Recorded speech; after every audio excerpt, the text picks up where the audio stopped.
हाँ जी, तो इससे पहले वाले लेक्चर में हमने पढ़ा था अप टू एडमिक्सचर्स। IS 456 के जो भी क्लोज हैं इम्पोर्टेंट, उनको हम यहाँ डिस्कस कर रहे थे, जिसके अंदर सेक्शन 2 हम पढ़ रहे हैं। ठीक है, ये है आपका सेक्शन 2, जिसके अंदर आपके materials, workmanship, inspection and testing है। अब मटेरियल्स के अंदर आपका सीमेंट हो गया, एग्रीगेट हो गया, सैंड हो गया, उसके अलावा वाटर हो गया, ठीक है, और मिनरल एडमिक्सचर्स हैं, कंक्रीट है। इन सब की प्रॉपर्टीज़, इनके कुछ इंपॉर्टेंट क्लोज हैं, वो हमने डिस्कस किए थे।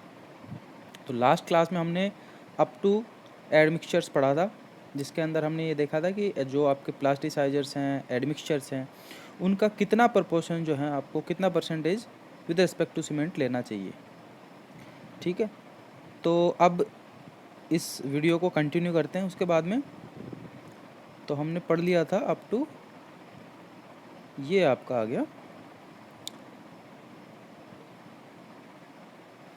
ये हमने पढ़ा था last time. Doses of the retarders, plasticizers and super plasticizer shall be restricted to 0.5, 1.0 and 2.0% respectively by weight of cement. ठीक है, और अब आपका सीमेंट भी हो सकता है, लाइम भी हो सकता है। यहाँ पे लिखा हुआ है कि जो भी आपका सीमेंटेटियस मटेरियल है, उसके रिस्पेक्ट में इतना % आपको यूज करना। ठीक है, अगर आपको हायर वैल्यूज चाहिए तो आप एग्री करो, जो मैन्युफैक्चरर है और कंस्ट्रक्शन, जो भी कंस्ट्रक्टर है, उनको अपनी परफॉर्मेंस के रिक्वायरमेंट है जिस तरीके से, उस पर अगर दोनों एग्री हैं तो आप जो प्रपोर्शन है यहाँ पे बढ़ा सकते हैं, डोजेज जो हैं वो बढ़ा सकते हैं। तो नेक्स्ट पॉइंट आपका फॉर्मवर्क। फॉर्मवर्क के अंदर देखो ये लिखा हुआ है कि आपकी फॉर्मवर्क को कब हटाना है, फॉर्मवर्क की क्या प्रॉपर्टीज़ होनी चाहिए। The formwork shall be designed and constructed so as to remain sufficiently rigid during placing and compaction of the concrete and shall be such as to prevent the loss of slurry from the concrete. Concrete के अंदर से स्लैरी, जो concrete के अंदर स्लैरी बनती है, water का loss नहीं होना चाहिए। एटलीस्ट ऐसा फॉर्मवर्क होना चाहिए। फिर उसके अंदर जो डायमेंशंस हैं, वो डायमेंशंस के अंदर डेविएशन जो है वो +12 और -6 इस से, इतना से जो भी आपका यहाँ पे लिखा हुआ है, इससे ज़्यादा नहीं होना चाहिए for column and the beam. ठीक है, डायमेंशंस हैं जो भी आपकी कॉलम और बीम की, उसमें इससे ज़्यादा डेविएशन नहीं होना चाहिए। फिर अगर हम बात करें फुटिंग के लिए, तो फुटिंग के लिए प्लान के अंदर अगर आप देख रहे हो तो +50 और -12 mm, इससे ज़्यादा वेरिएशन नहीं होना चाहिए। और इसेंट्रिसिटी जो है, इसेंट्रिसिटी के अंदर 0.02 times the width of the footing in the direction of deviation but not more than 50 mm। और जो फॉर्मवर्क है उसकी थिकनेस की हम बात कर रहे हैं यहाँ पे, तो थिकनेस जो है, अगर मान लीजिए स्पेसिफाइड थिकनेस है, ये फॉर्मवर्क किसके लिए थिकनेस है, जब आप फुटिंग के लिए कर रहे हैं। देखो यहाँ पे जो बी पॉइंट है, बी पॉइंट हम यहाँ डिस्कस कर रहे हैं कि deviation from the dimensions of the footing. तो फुटिंग के लिए जो भी आपका फॉर्मवर्क है, उसके thickness at least +-0.05 times the specified thickness, इससे ज़्यादा वेरिएशन, थिकनेस के अंदर इससे ज़्यादा वेरिएशन नहीं होना चाहिए। ठीक है, तो ये तो होगी साइज़ की बात। उसके बाद में हम ये, आपने ये कहीं भी पढ़ा होगा कि जो टाइप, क्योंकि क्वेश्चंस आते हैं आपके एग्जाम में, तो आप उसको पढ़ लेते हैं डायरेक्टली कि vertical formwork for the columns, wall and beam, उसको कितने पीरियड से, मिनिमम पीरियड्स कितना होना चाहिए हटाने के लिए। ठीक है, तो आपने ये पढ़ लिया होगा कि 16 से 24 घंटे जो हैं वो vertical formwork for the column, wall और बीम के लिए होना चाहिए। बट इसके अंदर आपने ये नहीं पढ़ा होगा कभी कि जो कंडीशन होती है, अब देखो यहाँ पे कंडीशन ये होती है, well the above criteria. Above criteria क्या है ये भी देख लेते हैं। अबोव क्राइटेरिया क्या है, formwork shall not be released until the concrete has achieved a strength of at least twice the stress to which the concrete may be subjected at the time of removal of formwork। जब भी हम formwork को हटाएंगे, उसके अंदर जितना भी stress आएगा, ठीक है, जब भी हम हटा रहे हैं कंक्रीट में जितना स्ट्रेस आएगा हटाने पे, उससे ज़्यादा डबल, मतलब उससे डबल स्ट्रेंथ जो है एटलीस्ट वो गेन कर लेना चाहिए जो आपका कंक्रीट है, तभी आप फॉर्मवर्क हटा सकते हैं। उसके अलावा यहाँ पे लिखा हुआ है जो 11.3.1 में कि while the above criteria of the strength shall be the guiding factor for removal of the formwork. मतलब ऊपर वाला जो क्राइटेरिया हमने पढ़ा है कि जब आप इस फॉर्मवर्क हटाएंगे तो इतना स्ट्रेस जो है उसके अंदर, उतनी स्ट्रेंथ होनी चाहिए कि जब भी आपका रिमूवल होगा फॉर्मवर्क का, उस टाइम जितना स्ट्रेस आएगा उसका डबल स्ट्रेस जो है वो बियर कर पाए आपका कंक्रीट। उसके अलावा इंपॉर्टेंट चीज़ ये है कि जहाँ पे in normal circumstances where ambient temperature does not fall below 15 degree. अब ये जो नीचे वाली जो भी आप टेबल देखेंगे ना, उसके लिए कंडीशन है कि जो आपका टेम्परेचर है वो प्लस 15 डिग्री जो है उससे कम नहीं होना चाहिए, ठीक है। और वहाँ पे ओपीसी हम यूज कर रहे हैं। और एडेक्वेट क्यूरिंग, जो क्यूरिंग एडेक्वेट का मतलब जैसे जैसे हम आईएस कोड कहते हैं कि क्यूरिंग इस तरीके से होनी चाहिए आपकी। डिफरेंट टाइप्स ऑफ क्यूरिंग होती है। आप पॉन्ड, अगर आप स्लैब की यूज़ कर रहे हैं, स्लैब के लिए पॉन्डिंग रह गया, बीम्स के लिए जहाँ पे स्टीम क्यूरिंग हो रही है, ऐसी सिचुएशंस में 15 डिग्री तो टेम्परेचर होना चाहिए। और अगर ओपीसी यूज़ हो रहा है तो जाके ये है कि ये टेबल जो है इस कंडीशन में वैलिड है कि टेम्परेचर एक आपका हो गया फैक्टर, एक आप ओपीसी यूज़ कर रहे हैं और वहाँ पे क्यूरिंग भी सही तरीके से हो रही है। अब बात कर लेते हैं टेबल की। अब वैसे तो देखो आपको ये जो चीज़ है ना, ये अगर कोई क्लोज बना दिया आईएस ईएस का कोई क्वेश्चन आ गया और उसके अंदर फॉर्म रिमूवल की कंडीशन के लिए 4 सेंटेंस दे दिया, उसमें से इनकरेक्ट पूछ लिया, करेक्ट पूछ लिया, तो उस वहाँ पे जो है ये लाइन आ सकती है, ठीक है। नॉर्मल जेईई का जो एग्ज़ाम होता है, स्टेट जेईई और इनके, वहाँ पे ये चीज़ नहीं पूछा गया है। वहाँ पे पूछी जाती है टाइप ऑफ फॉर्मवर्क, ठीक है, और minimum period before the striking off the formwork. तो इसके लिए आपको सीधा याद रखना है कि वर्टिकल फॉर्मवर्क होता है जो कॉलम, वॉल और बीम, उनके लिए उसको हम हटा सकते हैं, वर्टिकल वाले को हटा सकते हैं 16 से 24 घंटे के बीच में, ठीक है।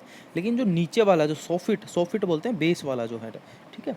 जब भी आप बात करें कि बीम के लिए 100 फीट क्या है, जैसे मान लीजिए अगर ये बीम का क्रॉस सेक्शन है, ये जो है ये साइड वाला ये है वर्टिकल आपका, ठीक है। तो वर्टिकल फॉर्मवर्क को तो आप कब कब हटा सकते हो, 16 से 24 घंटे के लिए। लेकिन जो 100 फीट वाला है ना, ये बीम बॉटम वाला, इसको कब हटाओगे? स्लैब्स के लिए तो आप 3 दिन में हटा सकते हो, लेकिन हटाने के बाद में साथ के साथ आपको प्रोप्स लगाने हैं। Props to be refixed immediately after removal of the formwork. तो अब जब भी आप स्लैब के लिए, अगर मान लीजिए ये आपका स्लैब है, ये आपका स्लैब है और आप क्या कर रहे हो, उसका फॉर्मवर्क हटा रहे हो 100 फीट से, तो 100 फीट से अगर आप फॉर्मवर्क हटा रहे हैं तो वर्टिकल तो मान लो आपका 16 से 24 घंटे के बाद हट गया। 100 फीट का जो भी आप फॉर्मवर्क हटाएंगे तो साथ के साथ जो वहाँ पे प्रोप्स लगाएंगे। प्रोप्स मतलब टेम्परेरी सपोर्ट्स जिसको हम बोलते हैं। तो इस तरीके से आप प्रोप्स लगाएंगे हटाने के बाद में, ठीक है। अगर आप 100 फीट फॉर्मवर्क को बीम की बात करें तो बीम के लिए 7 दिन में आप हटा सकते हैं, लेकिन उसमें भी कंडीशन ये है कि props to be refixed immediately after removal of the formwork, ठीक है। तो स्लैब के लिए जो 100 फीट फॉर्मवर्क है वो आप 3 दिन में हटा सकते हो। बीम के लिए जो 100 फीट फॉर्मवर्क है वो 7 दिन में हटा सकते हो।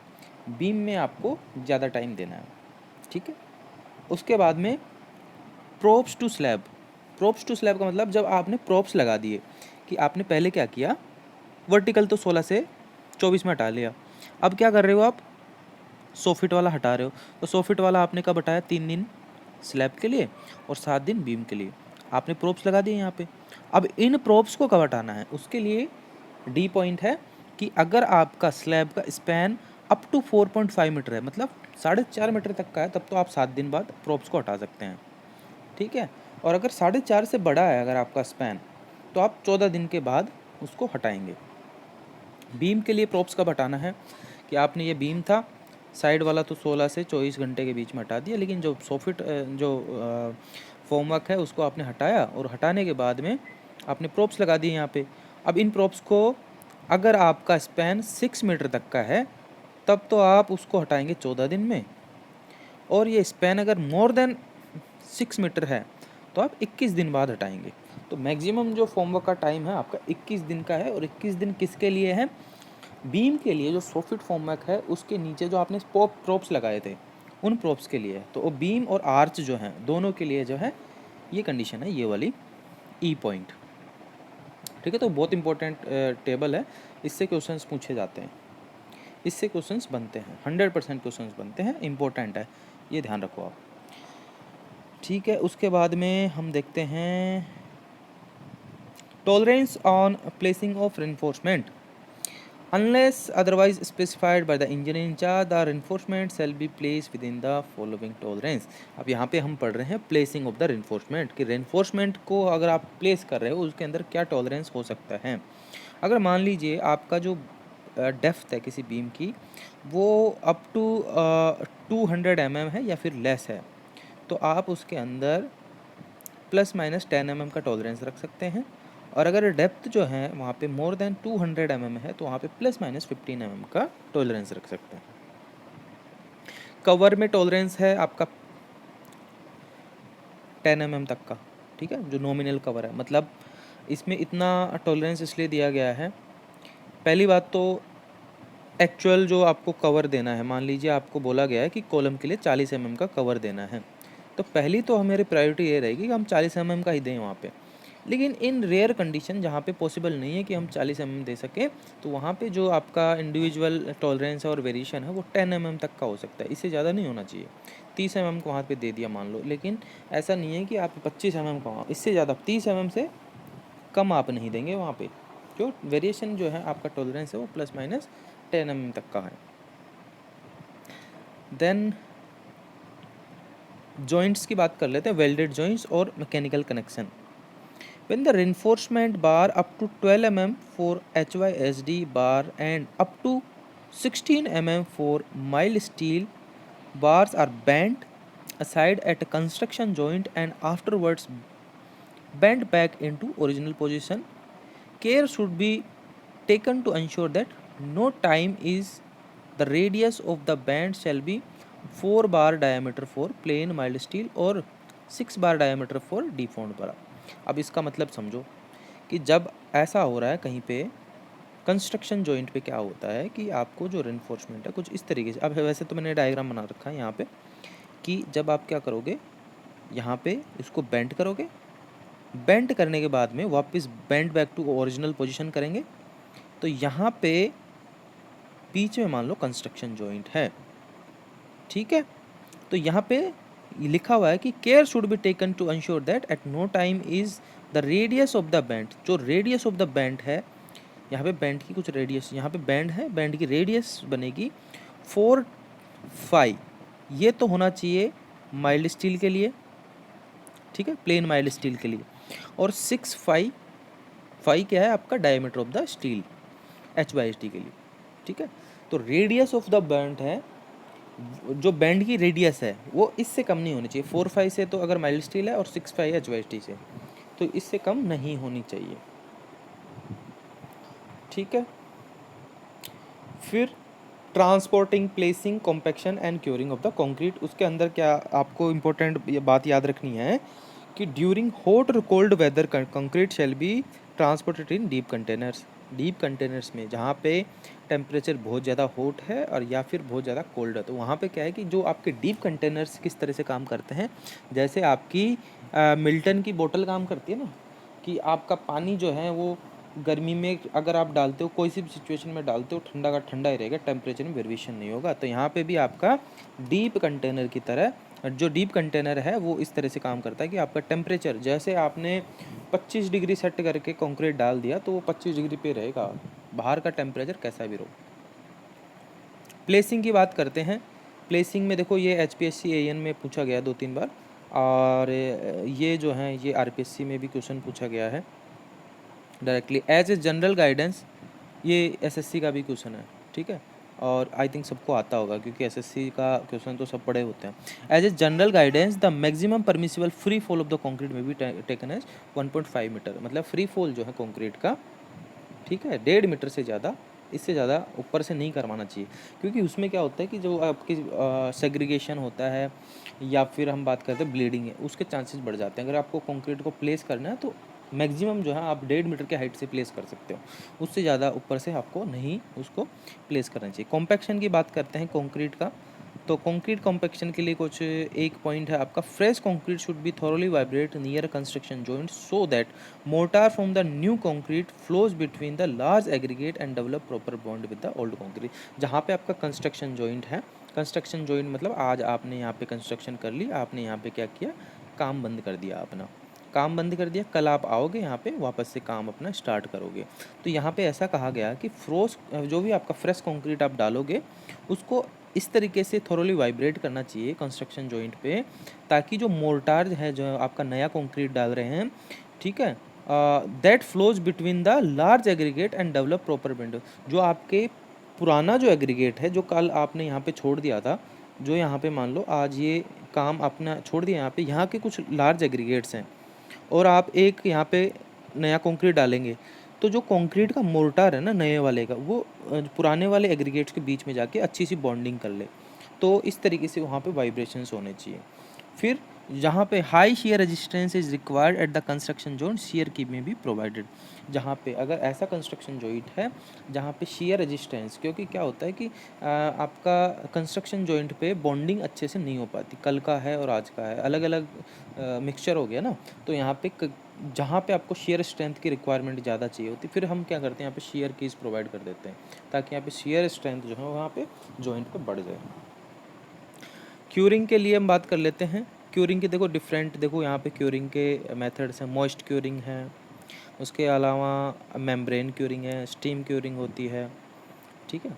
तो क्यूरिंग के लिए कुछ ऐसा प्रोविज़न मुझे लगा नहीं कि आपको याद रखना चाहिए यहाँ पे। बाकी सुपरविज़न के लिए है। कंक्रीट अंडर स्पेशल कंडीशन, अब स्पेशल कंडीशन से अंडर वाटर कंक्रीटिंग कर रहे हैं उसके लिए कुछ क्लोजेज हैं, वो आप पढ़ सकते हैं यहाँ से। तो उसके लिए देखो हमने ये देखा है कि जहाँ पे अगर अंडर वाटर कंक्रीट हो रही है, under water concrete should have a slump recommended in 7.1 table जो क्लोज जो है हमने देखा था उसके अकॉर्डिंग यहाँ पे स्लम्प की वैल्यू होनी चाहिए। एक बार अपन वापस देख लेंगे। The water cement ratio shall not exceed 0.6 and may need to be smaller depending on the grade of the concrete और the type of chemical attack. For aggregate of 40 mm maximum particle size, the cement content shall be at least 350 kilograms of per meter cube of the concrete। एक तो आपने table देखी थी जिसमें maximum exposure condition के हिसाब से cement content आपका मिनिमम जो है वो लिखा गया था। लेकिन अगर अंडर वाटर कंक्रीटिंग है तो यहाँ पे अपन 7.1 क्लोज देख लेते हैं। 7.1 क्लोज में क्या कह रखा है, ये है आपका 7.1। तो इसमें देखो आपका स्लम्प की वैल्यूज़, ये स्लम्प यहाँ पे बहुत कम है और जहाँ पे स्लम्प की वैल्यू बहुत ज़्यादा है, ठीक है, टर्मी कंक्रीट या इसको हम बोल देते हैं अंडर वाटर, जहाँ पे ऐसी सिचुएशंस में हमें आप जो वर्केबिलिटी चाहिए होती है बहुत ज़्यादा चाहिए होती है, ठीक है। तो 7.1 कोड है, उसके अकॉर्डिंग वर्केबिलिटी हम डिसाइड करेंगे, स्लम्प की वैल्यू डिसाइड करेंगे और उसके अलावा जो मिनिमम सीमेंट कंटेंट है वो आपका 350, मैक्सिमम सीमेंट कंटेंट यहाँ पे देखो मिनिमम सीमेंट कंटेंट है आपका वो 350 किलोग्राम्स पर मीटर क्यूब होना चाहिए अंडर वाटर के केस में, जहाँ पे एग्रीगेट की जो साइज़ है 40 mm मैक्सिमम है। देन आफ्टर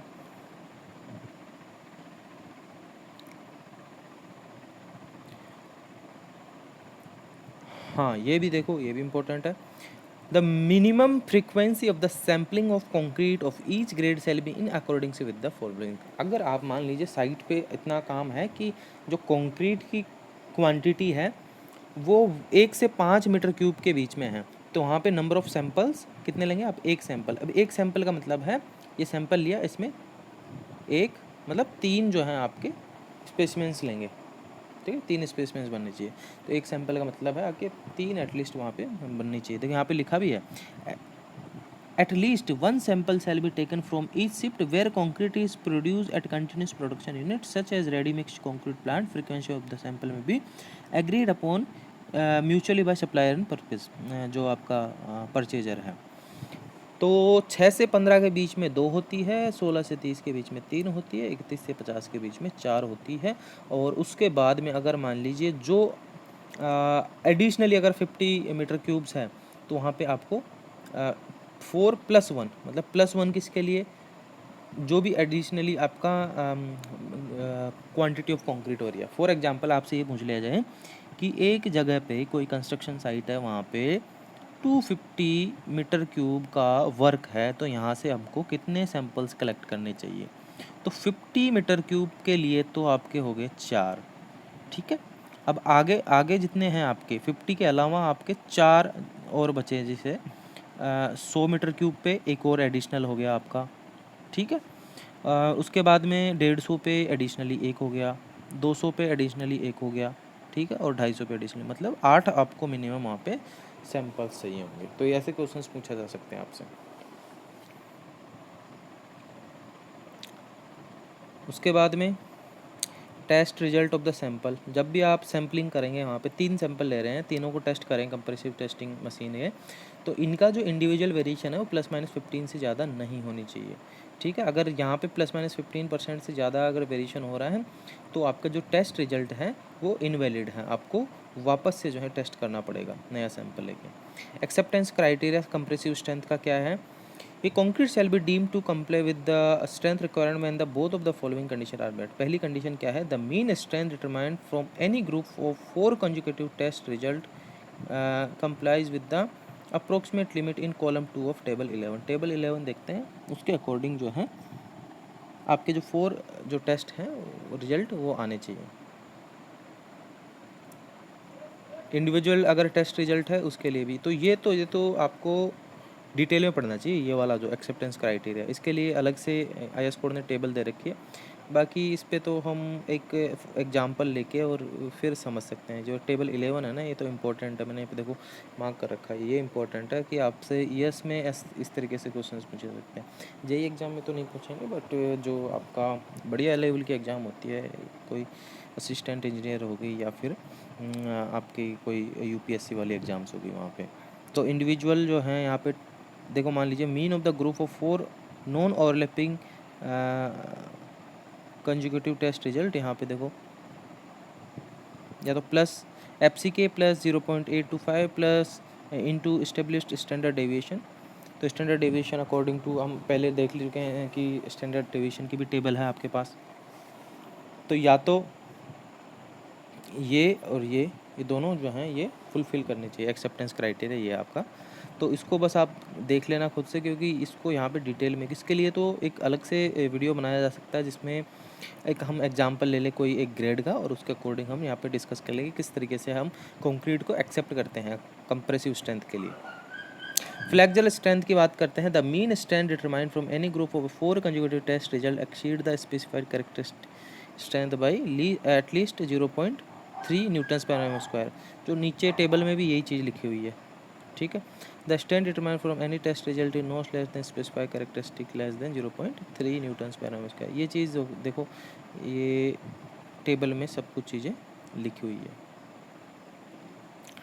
चलिए आगे क्या है आपका,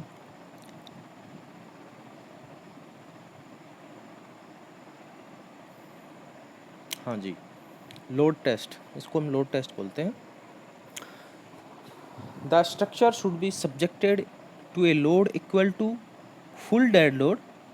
जो आपकी स्ट्रक्चर है that should subjected to load equal to full dead load of the structure plus 1.25 times the impose load for a period of 24 hours and then the impose load shall be removed. जब भी आपकी structure है उस पर अगर आप load का test करोगे, ठीक है, तो लोड टेस्ट कैसे करेंगे एग्जिस्टिंग स्ट्रक्चर के लिए, आप उसका टोटल तो डेड लोड आना चाहिए, फुल डेड लोड आना चाहिए, plus 1.25 times the impose load, और इस लोड को 24 आवर्स के लिए उस पर रखना चाहिए, ठीक है। ये है आपका load test for the flexure member. Load test should be carried out as soon as possible after expiry of 28 days from the timing of placing of concrete.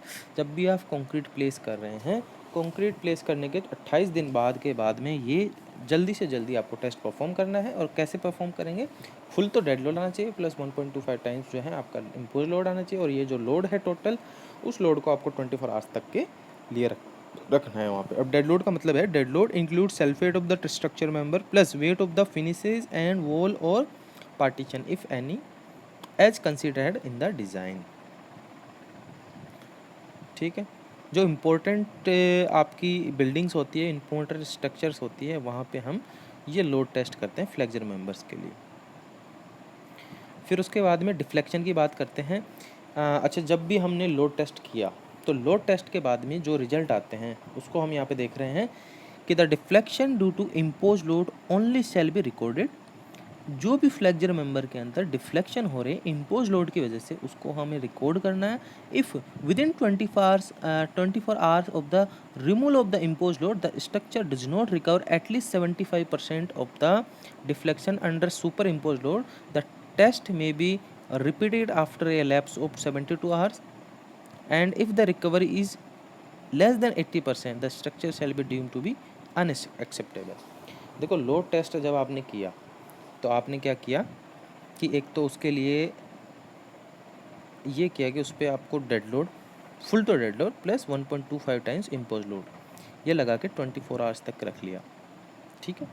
अब उसके बाद में आपने क्या किया, इम्पोज लोड को है deflection due to impose load only shall be recorded. Impose load की वजह से जो डिफ्लेक्शन आ रहा है उसको रिकॉर्ड करना है। 24 घंटे के बाद आपको क्या करना है, इम्पोज लोड को हटा देना है। जब आप इम्पोज लोड हटाओगे तो अगर जो स्ट्रक्चर है आपकी वो 75% से ज़्यादा अगर डिफ्लेक्शन जो उसको रिकवर नहीं कर पाती है तो आप जो है 72 घंटे बाद फिर से आप उस टेस्ट को करेंगे। और 72 घंटे बाद में जब आप फिर 24 घंटे बाद में उस लोड को रिमूव करोगे और अगर फिर भी अगर आपकी 80% से लेस रिकवरी रहती है डिफ्लेक्शन की तो स्ट्रक्चर को हम एक्सेप्ट नहीं करेंगे, उसको हम कहेंगे अनएक्सेप्टेबल। इसको एक बार वापस समझ लेते हैं। ये आपकी स्टार्टिंग है, ठीक है। आपने क्या किया, यहाँ पे इम्पोज लोड डाल दिया, इम्पोज लोड डाल दिया, 24 घंटे हो गया, लोड हटा दो, ठीक है। इम्पोज लोड हटा दिया तो रिकवरी जो है डिफ्लेक्शन कुछ इस तरीके से हुआ होगा। डिफ्लेक्शन के अंदर 75% की रिकवरी होनी चाहिए एटलीस्ट। अगर 75% से ज़्यादा रिकवरी हो गई तब तो आप स्ट्रक्चर एक्सेप्ट कर देंगे, लेकिन 75% से कम आपका डिफ्लेक्शन की रिकवरी हुई है तो उस कंडीशन में हम क्या करेंगे, वापस से 72 घंटे बाद में टेस्ट को परफॉर्म करेंगे, वापस से इम्पोज लोड लगाएंगे, फिर 24 घंटे बाद में उसके लोड को रिमूव करेंगे। अब यहाँ पे जो है रिकवरी 80% से ज़्यादा होनी चाहिए, एटलीस्ट 80% से होनी चाहिए। अगर यहाँ पे 80% से ज़्यादा रिकवरी हो जाती है तब तो ठीक है, लेकिन अगर 80% से कम अगर रिकवरी हो रही तो यहाँ पे फिर उस स्ट्रक्चर को ही हम एक्सेप्ट नहीं करेंगे, ठीक है। तो देखो कभी कभी ऐसा होता है कि आपकी जो स्ट्रक्चर है उसको पूरी बना के, जो इम्पोर्टेंट बिल्डिंग्स के लिए हम एक प्रोटोटाइप की तरह से बना के, मॉडल जो होता है मॉडल बना के और उस पर टेस्टिंग करते हैं और उससे ये देखते हैं कि जो आपका फ्लेक्चर मेंबर है उस एक्सेप्टेबल है या नहीं है, ठीक है। तो वहाँ पे ये लोड टेस्ट करते हैं।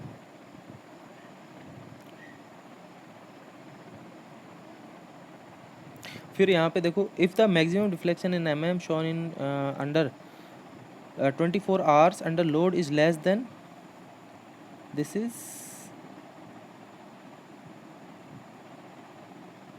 4b square by d, 4lb square by d, what is this. ये देखना है इस कोड में कुछ कुछ चेंज किया है यहाँ पे, ठीक है। Where L is the effective span, यहाँ पे 4l स्क्वायर अपॉन d लग रहा है मेरे को ये, चलो उसको बाद में देखना। Members other than flexure members, अगर आप फ्लेक्चर मेंबर्स हैं नहीं है, फ्लेक्चर मेंबर्स के लिए तो हमने लोड टेस्ट कर लिया, लेकिन अगर अदर देन फ्लेक्चर मेंबर्स हैं उसके लिए आपको इन्वेस्टिगेटेड बाय एनालिसिस करना है। अब उसके बाद में एनडीटी कर लेते हैं, नॉन डिस्ट्रक्टिव टेस्ट जो होते हैं आपके। नॉन डिस्ट्रक्टिव टेस्ट में आपके अल्ट्रासोनिक पल्स वेलोसिटी है, रिबाउंड हैमर है, प्रोब पेनिट्रेशन है, पुल आउट टेस्ट है, ठीक है, मैच्योरिटी टेस्ट है। और ये देखो पुराना कोड में जो है ये है लिखा हुआ 13311, ये आईएस कोड थे नॉन डिस्ट्रक्टिव टेस्ट के लिए प्रीवियसली, मतलब जो पहले हम यूज़ करते थे। लेकिन 2019 में नॉन डिस्ट्रक्टिव टेस्ट के नए कोड आ गए हैं जिनको 516 कोड के अंदर ही पार्ट 5 और पार्ट 6 के नाम से ला दिया गया है। तो ये जो कोड हैं 13311 इनको भी अब मर्ज कर दिया गया है 516 कोड में। लेटेस्ट कोड आया 2019 में, उसके अंदर जो है ये नॉन डिस्ट्रक्टिव टेस्ट जो है यहाँ पे ही एक्सप्लेन कर रखे हैं।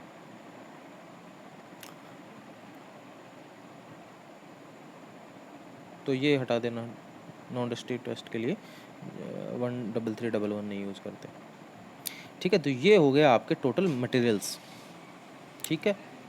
मटेरियल हो गए, मटेरियल के अंदर हमने सब कुछ डिस्कस कर लिया। इससे पहले वाला अगर आपको वीडियो नहीं मिला है मैं डिस्क्रिप्शन में डाल दूंगा उसका लिंक, आप वहाँ से देख सकते हैं। Otherwise you can search the N bird group, वहाँ से आपको ये मिल जाएगा। यूट्यूब पे आप सर्च कर लीजिए, वहाँ पे भी आपको ये जो वीडियो है मिल जाएगा। इसके बाद में सेक्शन 3 पढ़ेंगे। सेक्शन 3 के अंदर आपके डिज़ाइन की जो भी डिज़ाइन के जो भी इम्पोर्टेंट क्लोजेज हैं वो यहाँ पे आपको मिलेंगे, तो हम वो भी जल्द ही डिस्कस करते हैं यहाँ पे, ठीक है। ये वीडियो हो चुका आपका आधे घंटे का, ठीक है। तो इससे पहले वाला कुछ 1 घंटे समथिंग था, तो दोनों वीडियोज़ आप देख लीजिए। और कोई क्वेरी रहती है you can discuss. Thanks for watching the video.